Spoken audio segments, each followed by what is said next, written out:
When John Edwards was employed maintaining and servicing boilers from the late 1960s into the 1980s, he didn't realise that when inhaling asbestos dust, the devastating effect it would have on both him and his family.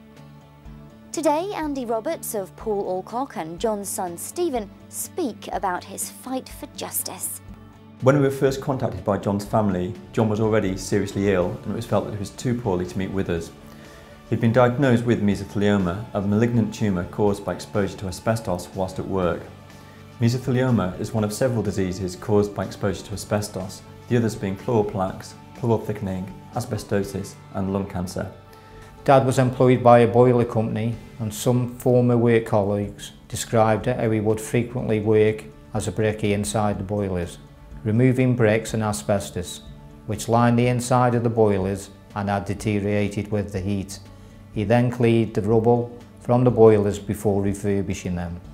He also worked alongside others who were cutting asbestos sheets to size and drilling them so that the sheets could then be fitted into the boilers. It was a dusty, dirty working environment, but despite this, Dad and his workmates were not given proper masks that would prevent him from inhaling asbestos dust created from the work he and others were doing in and around the boilers.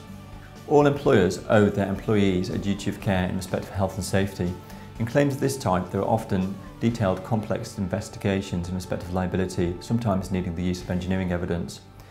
In most cases, a statement setting out the employment history and asbestos exposure is extremely helpful. Sadly, in this case, John died before we were instructed by the family and had the opportunity to speak with him. As a result, we had to look at other avenues to piece together his work history and exposure to asbestos.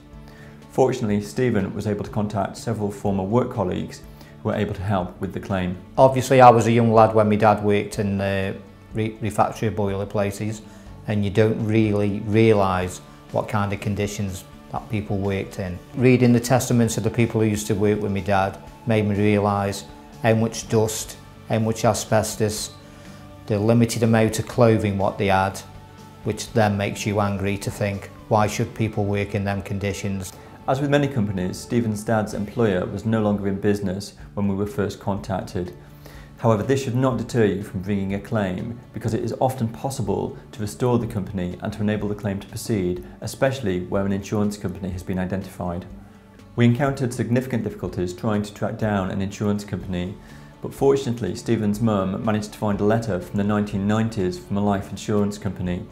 From that letter we were able to trace the insurer, and which then led to a successful negotiated settlement, with compensation being recovered not only for the disease itself but also for expenses together with the outlay incurred by the hospice, which provided care in the final days. Me as a son and my mum and my family feels that people should pay for the conditions that people worked in. For me, Poole, Alcock, I would have no hesitation into recommending them for other people with asbestos-related diseases. At Poole Alcock, we've acted for victims of asbestos for many years, and this enables us to advise you as to the appropriate level of compensation and the merits of your claim. We've successfully concluded claims for many victims of asbestos and their families. For a free, informal and confidential discussion with a member of the Poole Alcock Personal Injury Team, call today.